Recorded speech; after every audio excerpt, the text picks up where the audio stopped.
honor to be here. Thank you so much, Brad, for that incredible introduction. I have to find where my speech is. Here it is. I want to thank all of you so much for being here today, and I want to thank Resilience for all the incredible work that they do to support survivors of domestic and sexual abuse. Because of your dedication and because you are here today, you're not only learning about the devastating effects of sexual assault, but also how to be a voice for others and create meaningful change. And I'm so grateful to see a room so full. So why don't you all really quick give yourselves a round of applause for being here today.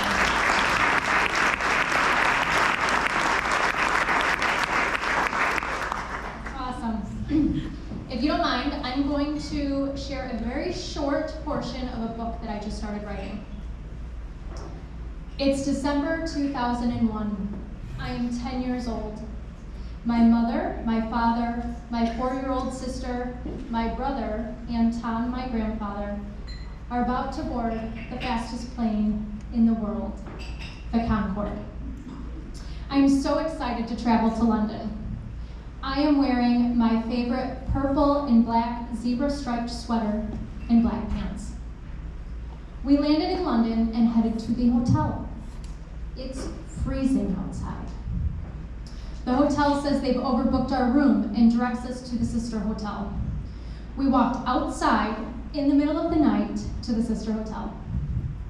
Once we're there, I'm told I'll be staying in the same room as my brother. I'm crying. I say I don't want to. I beg to stay with my mom and my dad. I'm crying, sobbing. I'm freaking out inside. I'm screaming inside. Please don't do this, I say. Please let me stay with you. I'm wearing my favorite purple and black zebra-striped sweater. I don't change into pajamas. I don't crawl under the sheets. I lay on top of the bed thinking that I am safer this way. I am not. For nearly 10 years, I was the victim of sexual abuse at the hands of my brother. And for an additional 17 years, I was the victim of emotional and psychological abuse that came at the hands of my family, who just wanted me to forgive and forget. It wasn't until a few years ago that I finally took a stand for myself, my healing, and my truth. I believe that we get to decide how we want it to be, and I decided that I couldn't stay silent anymore. I needed to be resilient for my younger self and finally take a stand to protect her. I needed to be somebody that I could be proud of. I did need to forgive. My parents were right about that, but not forgive my brother for his actions. Forgive myself for not speaking up sooner, and forgive myself for holding shame for as long as I did. I was 5 years old the first time my power was taken from me, and it continued on for the next 10 years. I experienced feeling helplessness, feeling trapped. I would wake up in the middle of the night feeling completely frozen in fear. I couldn't move, breathe, or talk. My heart would race so loud, I thought the neighbors could hear it.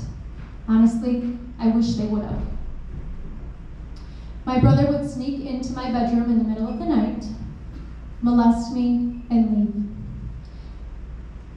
And as I got a little bit older, maybe around 10 or 12 years old, I would sometimes lay awake at night trying to convince myself to just sit up in bed, to just walk to my bedroom door, to just walk down the hallway and get to the stairs of my parents' bedroom to tell them what was going on. But I was always too afraid. I never made it up the stairs.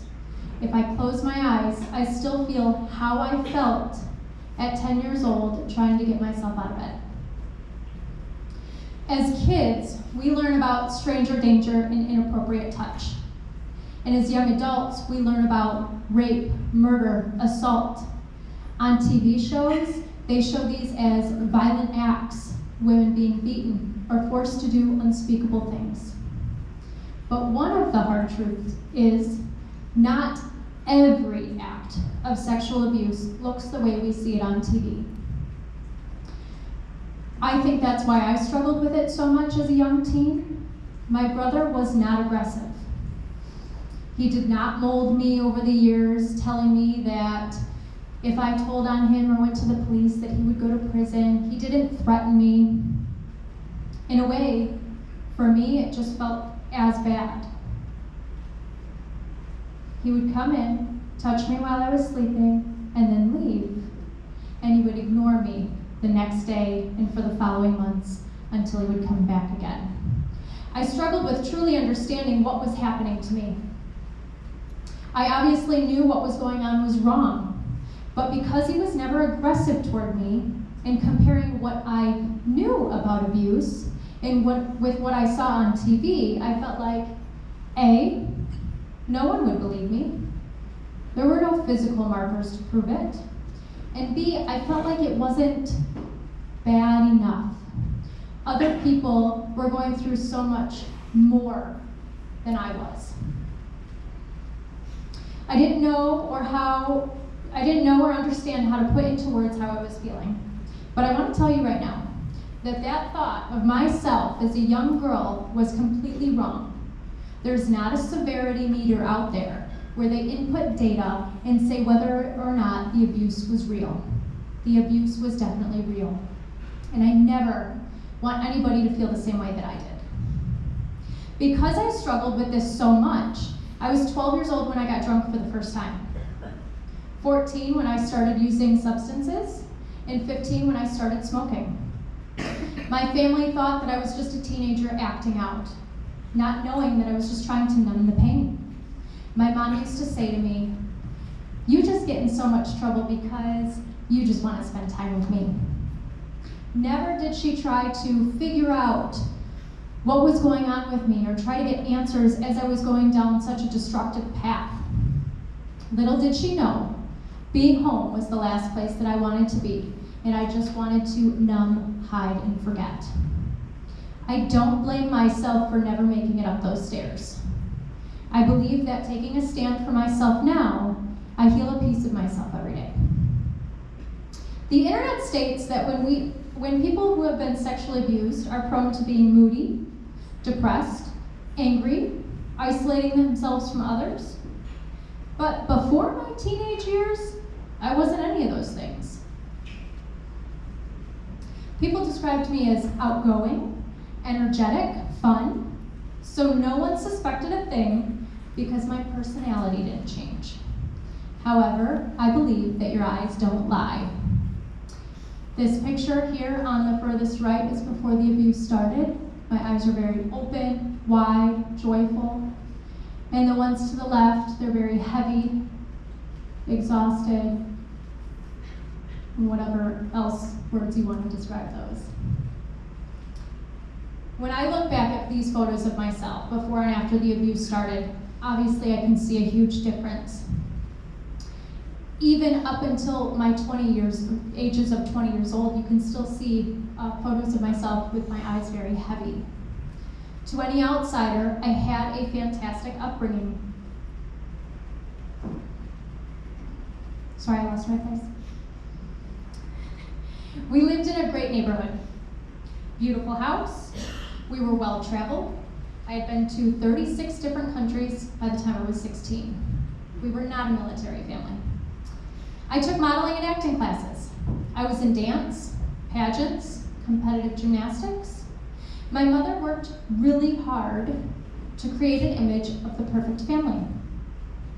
She had come from very little means, didn't have a lot of money growing up. And looking back on this, I think that's why I struggled so hard to speak out.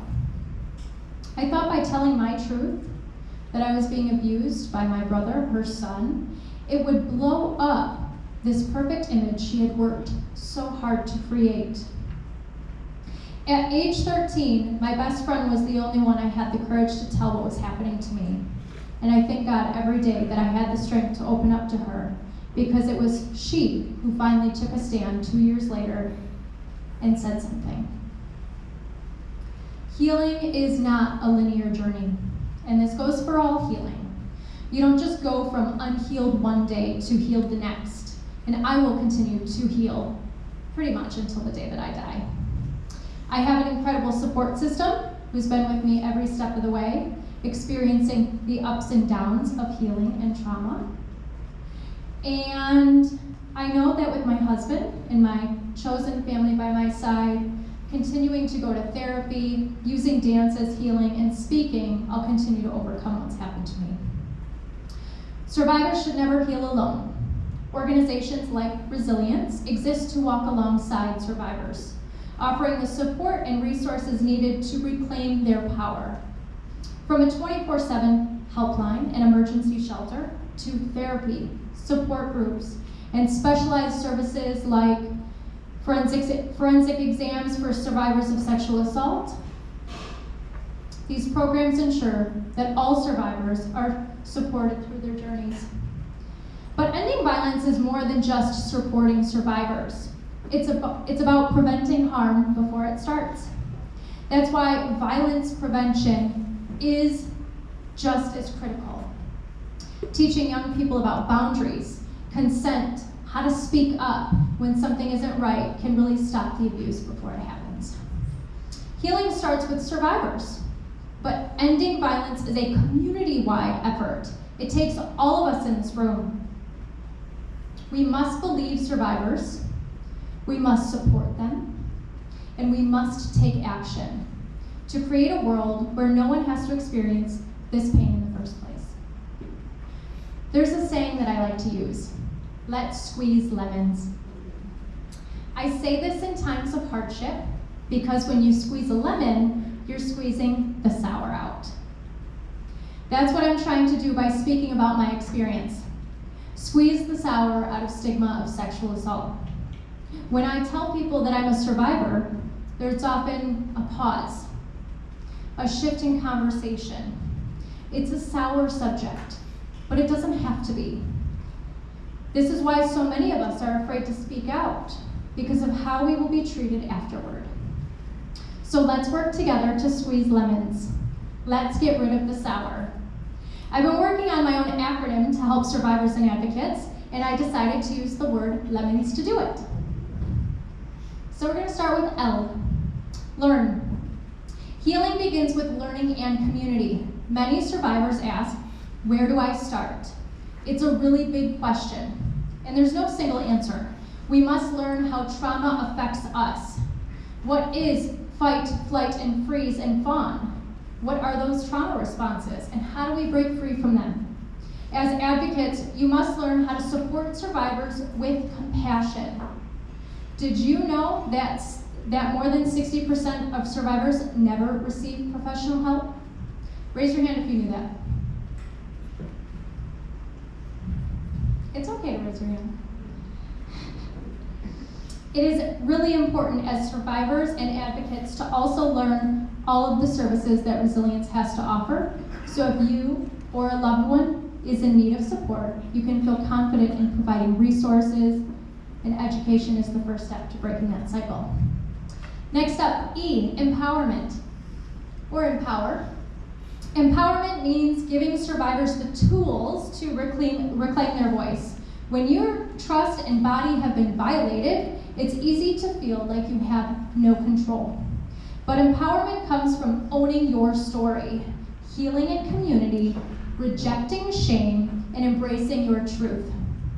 Resilience offers great support groups, housing groups, and resources to help survivors feel empowered. Next up is M for monitor. Healing requires ongoing self-awareness and monitoring their triggers. Triggers can appear out of nowhere, pulling you back into your trauma. Survivors often struggle with disassociation, and even small conflicts can activate deep-seated responses. My body doesn't know the difference between a disagreement with my husband and being back in my childhood home. I immediately fall back into fight or freeze. But learning to monitor and manage these responses is a part of the healing journey. While survivors monitor their own healing triggers, Community members can also monitor the environments they're part of and the people they love. Watch out for warning signs, sudden changes in behavior, isolation, and anxiety. Pay attention to dynamics that perpetrate harm, offhanded jokes, that's a big one, toxic relationships, or dismissive attitudes toward consent. Monitoring is about being mindful and proactive. Notice when something feels off and check in. It also means monitoring your own biases and learning to respond with belief and compassion instead of judgment. Next up, openness. Openness means creating safe spaces. Survivors often wonder, am I ready to share my story? It took me years. When I thought I was ready 2 years ago, I spiraled right back into a depression and had to return to therapy. And that's okay. Healing isn't a straight path. What matters is being open to your feelings, to support, and to healing at your own pace. As a community member or an advocate, be open to hearing someone's truth even when it's hard. Survivors feel fear, judgment, disbelief, and discomfort from others. You need to be open to unlearning harmful norms, like victim blaming, or the idea that abuse only counts if it looks a certain way. And most importantly, when someone discloses their experience, respond with belief, not doubt, with empathy, not questions, and with care, not corrections. And nurture. Healing takes time, and it requires a nurturing environment.